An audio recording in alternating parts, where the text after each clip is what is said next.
چلیے مختصر دو باتیں کروں گا. تو بتانے کا مقصد یہ ہے کہ تقویٰ جو ہوتا ہے اللہ کا دوست بننے کے لیے ایک لیول ہے اس کا. وہ لیول کیا ہے؟ کم سے کم مسلمان ہونا. مسلمان ہونے کے لیے پانچ نماز پڑھنا، 30 رمضان کے روزے رکھنا. اب اس کے بعد دوستی شروع ہوتی ہے. سمجھے؟ پہلے مسلمان، پہلا گریڈ کیا ہے؟ مسلمان. اس کے بعد مومن. اب مومن کا کورس الگ ہے، مسلمان کا کورس الگ ہے، مومن کا کورس الگ ہے. مومن کا عمل الگ ہے. حضرت اللہ فرماتے تھے ہمیشہ ایمان کا عمل ہے رضا بالقضا. ایمان کا عمل کیا ہے؟ اسلام کا عمل تو آپ کو پتا چل گیا. اسلام کا عمل تو پتا چل گیا، پانچ وقت نماز پڑھنا، رمضان کی 30 روزے رکھنا، اللہ تعالیٰ دیا تو زکات دینا، حج کرنا. لیکن ایمان کا عمل کیا ہے؟ تو حضرت اللہ فرماتے تھے رضا بالقضا. اس کا مطلب اللہ جو مقدر ہماری بنا اس سے راضی ہو جانا.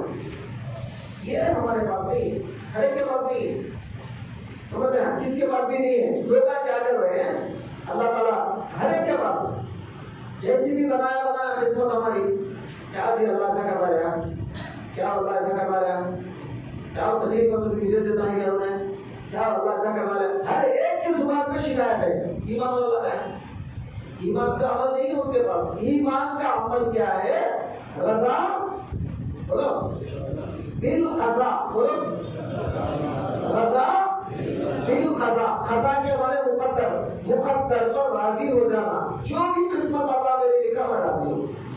اللہ کیسا بھی کرنے دو مجھے.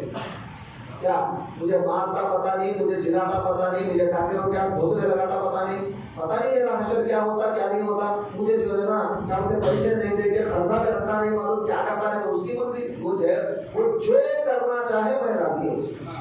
اس کا مطلب یہ بھی نہیں کہ آپ کوشش نہیں کرنا. کوشش الگ شکل ہے، آپ کوشش کرنا، آپ کا کام آپ کرنا ایک الگ شکل ہے. مگر اللہ تعالیٰ جو قسمت ہماری بنایا اس سے راضی ہو جانا. مردوں سے زیادہ عورتوں کی شکایتیں ہیں. عورتیں کیا جی وہ سے جنم کا پاپ تعلیم کی یہ مل گیا تو جنم بھی ہے ہمارے پاس ہے، جنم ہے ہمارے پاس.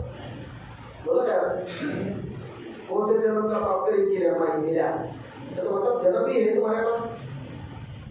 جنم تو کافروں کا عقیدہ ہے نا یار. تمہارے پاس کیا ہے؟ تمہارے پاس تو ایک ہی جنم تھا، ہو گیا ختم. اب دوبارہ تم سور بن کے، کتے بن کے، بلی بن کے تو نہیں آئیں گے. آپ اشرف المخلوق بن کر آگے، الحمدللہ اللہ کا شکر ہے. ایک بار آگے دوبارہ نہیں آئیں گے دنیا میں. یا تو جنت میں جائیں گے، پھر اگر بدماشی کریں تو دوزخ میں جائیں گے. تو ایمان کا عمل کیا ہے؟ رضا بالقضا. مقدر میں اللہ جو مقدر بنایا اس سے راضی ہو جانا. الحمدللہ رضینا بقضاء اللہ. اللہ تعالیٰ کے مقدرات جو بھی اللہ بنایا ہم اس سے راضی ہیں. اس کے بعد ایمان کے بعد آتا ہے احسان کا درجہ. یہ ولیوں کے درجے ہیں. پہلا ولی کون ہے؟ سٹارٹنگ ولایت کا سٹارٹنگ پوائنٹ کیا ہے؟ اسلام. ولایت کا سیکنڈ سٹاپ جو ولایت کا ہے ایمان. ایمان کے بعد اور آگے بڑھ گیا احسان، محسن بنے گا. اور آگے بڑھا تو متقی بنے گا. اور آگے بڑھا تو موحد بنے گا. اب موحد میں وہاں سے پھر اب وہاں سے خاص ولایت شروع ہوگی. اب تک تو عام ولیوں میں تھا. کس میں تھا؟ عام ولیوں میں تھا اللہ کے. اب وہاں سے خاص اللہ کا ولی بنے گا. اب وہاں تک وہ لیول تو آ گیا تو اب وہاں سے خاص اللہ کا ولی بنے گا. تو حضور غوث پاک علیہ الرحمٰن بلکہ دوسرے کئی اولیاء اللہ کی کتابوں میں لکھا ہوا ہے پوری دنیا میں 300 اولیاء اللہ رہتے ہیں. کتنے؟ میں عام کی بات نہیں کر رہا ہوں، عام تو بہت ہے، ہر مسلمان اللہ کا ولی ہے، ہر ایمان والا اللہ کا ولی ہے، ہر متقی اللہ کا ولی، مگر خاص اولیاء میں جب آپ آ جائیں گے تو ان میں پوری دنیا میں کتنے رہتے ہیں؟ 300 اولیاء اللہ رہتے ہیں پوری دنیا میں، اور ایک بھی اگر مر گیا اللہ کا ولی، اللہ تعالیٰ یہ نیچے لوگ ہیں نا، نیچے کے گریڈ والے ہے نا، نیچے وہ لوگوں میں سے اللہ جس کو پسند کرا اس کو ولی بنا دے گا، خاص ولی بنا دے گا۔ یہ 300 میں سے یہ 300 کی فکر تو اللہ کے پاس رہے گی پوری دنیا میں، قیامت تک یہ سب اولیاء اللہ رہیں گے 300۔ پھر اب یہ 300 کے بعد ان سے بھی اوپر ابدال، کیا نام ہے؟ ابدال، نام سنے کبھی تو؟ چنے کی دال معلوم نہیں، تور کی دال معلوم، ابدال کا تو کیا معلوم؟ ابدال کیا ہے؟ ابدال، اس کا مطلب ابدال بدل کی جمع ہے، اس کا مطلب ان کے حالت اور ان کی کیفیت بدلتی رہتی ہے، یہ کیفیت میں نہیں رہتے ہیں، کل یوم ہوا فی شان۔ جب مولا میں فنا ہوتا ہے تو ایک ایک حالت ان کی ہوتی رہتی ہے، کبھی یہ حالت تو کبھی وہ حالت، کبھی یہ شان تو کبھی وہ شان۔ اللہ کے اولیاء کا ایک اعلیٰ درجہ ہے، ولی کے بعد اوپر سے ان سے بھی اوپر گریڈ ہے ابدال۔ یہ لوگ کتنے ہیں؟ ایک حدیث کے اندر 60 رجال بول کے، ایک حدیث میں 40 رجال ہے، ایک حدیث میں 40 بول کے، ایک حدیث میں 60 بول کے۔ تو چلو میکسیمم 60، منیمم 40، کتنے رہتے لوگ؟ 40 رہتے ہیں ابدال۔ اب ابدال سے بھی اوپر کا مقام ہے اوتاد، کیا ہے یہ لوگ؟ اوتاد۔ یہ لوگ بعض روایتوں کے مطابق 11 رہتے ہیں اوتاد۔ کتنے رہتے ہیں؟ پوری دنیا میں 11 رہتے ہیں۔ اب ان سے بڑا مقام آتا ہے قطب۔ اب بعض روایتوں میں یہ بھی بتایا گیا اوتاد جو ہے یہ جتنے یہ ہفت تخلیق ہوتا ہے، ہفت تخلیق مطلب 7 ہے نا، یہ زمین کے حصے ٹکڑے، پوری دنیا میں 7 ٹکڑے ہیں نا زمین پہ، ایک ایک ٹکڑے پہ ایک اللہ کا وطن رہتا ہے، اللہ کے اوتاد رہتے ہیں، ایک ایک ٹکڑے پہ ایک ایک 7 رہتے ہیں، بعض بڑے 11 رہتے ہیں۔ اور بعض کا قول یہ ہے کہ اس سے اوپر جو ہے نا قطب ہے، قطب، یہ قطب 4 طرف 4 رہتے ہیں، ایک مشرق کو، ایک مغرب کو، ایک شمال کو، ایک شمال کو، ایک جنوب کو، 4 رہتے ہیں یہ لوگ پوری دنیا میں۔ اب ان سے بڑے جو رہتے ہیں قطب الاقطاب، ان کا نام کیا ہے؟ قطب الاقطاب، وہ مرتبے پہ غوث پاک ہے۔ اب غوث پاک کا مرتبہ آپ کو سمجھا نہیں کیا بتا رہا ہوں؟ غوث پاک کہاں ہیں؟ ہمارے ہاتھ کو ملنے والے نہیں ہیں، سمجھ رہے ہیں؟ اتنے اوپر ہیں حضرت، اتنے بڑے، تمام اولیاء اللہ سے اوپر، اولیاء اللہ سے اوپر، ابدال سے اوپر، اوتاد سے اوپر، قطبوں سے اوپر قطب الاقطاب ہے۔ اب حضرت فرماتے ہیں فقلت لسائر اقطاب اللم، فقلت لسائر الاقطاب اللم، کیا میں نے کہا تمام قطبوں سے، اب لپٹو اپنا بوریہ بستر لپٹو، چلو تمہارا مقام نہیں ہے تو میرا مقام ہے۔ تو اس کا مطلب قطبوں سے بھی بڑھ کر کیا ہے؟ قطبوں سے بھی بڑھ کر قطب الاقطاب ہے سرکار غوث پاک، اور وہ درجہ اکیلا ایک ہی مرتبہ ہے، اور اللہ تعالیٰ وہ مرتبہ ہر وقت دنیا میں ایک کو ہی دے گا، سمجھ رہے؟ اب غوث پاک کے جانشین تو نہیں دنیا میں، ہم کو پتا نہیں، ہم کو نہیں معلوم ہوتا، کوئی نہ کوئی سرکار غوث پاک کے جانشین ہے، وہ قطب الاقطاب کے درجے پہ رہیں گے۔ اور یہ جو تنظیم ہے، یہ جو کیا بولتے ہیں، یہ جو سسٹم ان کا ہے قیامت تک چلتا ہی رہے گا۔ کب تک چلے گا؟ قیامت تک چلے گا۔ کون اولیاء ہیں؟ 300 کا رہتے ہیں، وہ قطب کا ہے، وہ ابدال کا ہے، وہ اوتاد کا ہے، تمہارے بازو رہیں گے تمہیں پتا بھی نہیں چلے گا، سمجھ رہے؟ اور کہاں رہیں گے پوری دنیا میں تمہیں پتا بھی نہیں چلے گا، لیکن وہ تمہارے جیسے ہی رہیں گے، تمہارے ساتھ بیٹھیں گے، تمہارے ساتھ کھائیں گے، تمہارے ساتھ سوئیں گے، لیکن تمہیں پتا نہیں چلے گا وہ اندر اندر اللہ کے کامل ولی بن چکے ہیں۔ تو آپ کو بھی منیمم گریڈ سے نکل کر اوپر کیا کرنا ہے؟ رفتہ رفتہ رفتہ رفتہ اوپر آنا ہے۔ تو خانقاہ بنائی جاتی ہے یہ گریڈ حاصل کرنے کے لیے، نہیں کہا سکتے میں مرید بن کے بسرف، میں مرید بن کے بسرف، میں بخشے جاتا ہوں، تو یہ عقیدہ نہیں ہے۔ مرید بن کے تو بخشے جاتے ہیں، تو یہ عقیدہ مطلب ہو تو مرید بننے کے بعد پیر صاحب جو باتیں بتا رہے ہیں وہ باتوں پہ عمل کریں گے، انشاءاللہ ضرور بخشے جائیں گے۔ سمجھ میں آپ صرف مرید بن گیا بھائی بسے، سمجھ میں آپ ہمارے تھوڑے دو تین لوگ چلے گئے دوسرے طرف گڑکور میں ایک پیر صاحب ملے گئے تھے، نماز نہیں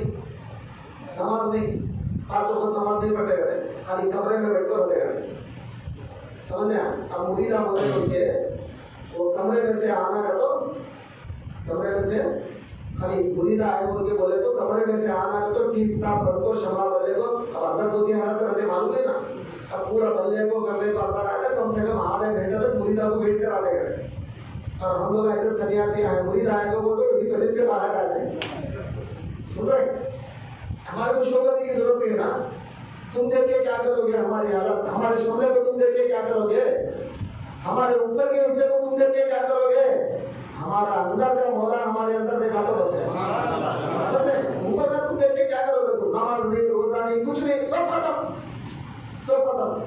سمجھے۔ ہمارے کلیم صاحب بول رہے ہیں وہ صاحب جا کے کہتے بول رہے کہتے ہمارے پیر صاحب اتنے اچھے ہیں، ہمارے ہاتھ سے کھانا لاتے ان کے ہاتھ سے کھانا لاتے ہمارے تو اس کا بڑا بڑا پیر صاحب آتے ان کو کھانا لاتے تو وہ بڑا گریٹ ہے، پیر صاحب بہت اچھے، اور یہ جو کھانا آپ کو دے رہے ہیں 24 گھنٹے یہ جو مولا کی تعلیم دے رہے ہیں، جو کھانا دے رہے ہیں یہ کیا ہے، وہ کھانے سے وہ تو کتے کو بھی دیتے ہیں، وہ تو کھلے کو بھی دیتے ہیں، وہ تو سور کو بھی دیتے ہیں، اور یہ نیک لوگوں کو ملتی ہے، سمجھ رہے یہ جو کھانا دے رہے ہیں یہ کھانا کیا ہے، یہ جو فیڈنگ کیا ہے، اللہ یرزقو من یشاء بغیر حساب، مولا جسے چاہتا ہے اسے دیتا ہے، سمجھ رہے جس کو نہیں چاہتا مولا یہ فیڈنگ نہیں دیتا، یہ رزق نہیں دیتا، اب یہ رزق جو مل رہا ہے یہ کہیں گا رزق ہے، یہ تو مولا کی طرف سے ہے، یہ تو آتا ہے ہی نہیں، مولا تعالیٰ دے رہا ہے، ہم لوگوں کو فیڈنگ ہو رہی ہے ہماری، آپ جتنا چاہے اپنا پیٹ بھر لو، سمجھ رہے ہیں یہ کھانے کے بعد وہ کھانے کو کون دیکھتا ہے، سمجھ میں وہ کھانا کیا ہے جو کھا لیے چلتا ہے، مگر اصل کھانا تو ہمارا یہ کھانا ہے، روح بھر جاتی ہے، پیٹ بھر جاتا ہے، خوشی ہو جاتی ہے، نماز پڑھے تو نماز میں سکون ملتا ہے، جتنے زیادہ مولا کی باتیں سنتے ہیں اتنی خوشی فرحت ہوتی ہے، سمجھ رہے ہیں یہ فیڈنگ کرو، وہ فیڈنگ کیا کرتے ہیں، سمجھ میں آئی بات، تو اللہ کے اولیاء کے زمرے میں آنے کے لیے کچھ تو بھی کرو، محنت کرو، خالی آئے چلے گئے نہیں، تو الحمدللہ اتنے سالوں سے تو ہماری چونکہ بیٹھنے کے لیے ہم کو جگہ نہیں تھی نا کئی سالوں سے، اب الحمدللہ 2 مرکز آپ کے بن گئے ہیں، سمجھ رہے کبھی وہاں بیٹھو کبھی یہاں بیٹھو، 2 مرکز تو آپ کے بن گئے ہیں، آتے رہو جاتے رہو، یہ فیڈنگ کھاتے رہو پیتے رہو، مزے کرو، کلو واشربو غنیم بما اسلفتم فی الايام الخالیہ، کھاتے رہو پیتے رہو مزے کرتے رہو، دنیا میں اب کیا ہے یہی کھاتے پیتے، وہ کھانا نہیں ہے، وہ تو غوث پاک تو وہ کھانے کو تو کہیں نہیں ادھر، آپ فرماتے ہیں غوث پاک 1 سال تک تو میں کھانا ہی نہیں کھایا، غوث پاک فرما رہے ہیں 1 سال تک پانی سے نہیں پیا میں، اور 1 سال تک کھانا بھی بند کر دیا پانی بھی بند کر دیا، ہم لوگ تو 1 منٹ نہیں رہ سکتے، 1-2 دن نہیں رہ سکتے، ایسا کرے تو وہ کوسی فیڈنگ ہو رہی تھی ان کو، اور وہ یطعمنی ویسقینی، سمجھ میں ابھی تو وہ یطعمنی ویسقینی، وہ سرکار کے مرید ہیں، اللہ تعالیٰ کے پاس سوتے ہیں، اللہ ان کو کھلاتا ہے، سمجھے حضور بولے نا، حضور بولے وہ مجھے کھلاتا ہے وہ مجھے پلاتا ہے، ان کو یہ کھانے کی کیا ضرورت، تو آپ یہ تمام چیزوں سے اوپر آنا ہے، یہ کتے کے پیٹ کا جو کھانا ہے نا ہمارا، اس سے بھی ذرا اوپر آنا ہے، اب جتنا زیادہ ہم اوپر آتے جائیں گے اللہ کے ولیوں کے وہ فیضانات اب وہاں سے شروع ہوں گے، ابھی تو ہم کو شروع نہیں ہوا ہے، سمجھ گیا، اب تو ہم خالی کیا بولتے ہیں ہماری دکان میں یہ ہے وہ تو دیکھو خوش ہو رہے ہیں، مسعود باقی ایسا دیکھ رہے بھی ابھی کھائے نہیں، کھا لیے نا اور مزہ آئے گا آپ کو، سمجھ میں تو چلیے نماز پڑھ لیں گے انشاءاللہ، نماز کے بعد سمجھ رہے ہیں آگے جو بھی ہے انشاءاللہ لیکن یہ دعا کرو اللہ تعالیٰ سے کہ اللہ تعالیٰ ہماری خانقاہوں کو قبول کرے، یہ جتنے بھی لوگ کوشش کریں اللہ ان کو اجر عظیم عطا فرمائے، اے پروردگار یہاں جتنے بھی آ رہے ہیں اے اللہ ان تمام کو نیک لوگوں میں متقی لوگوں میں شامل فرما، واسطہ تیرے حبیب پاک تیرے اولیاء کا سچا پکا مطابق تو بنا دے، واسطہ تیرے حبیب پاک صلی اللہ تعالیٰ علی خیر خلقہ محمد و رسول اللہ۔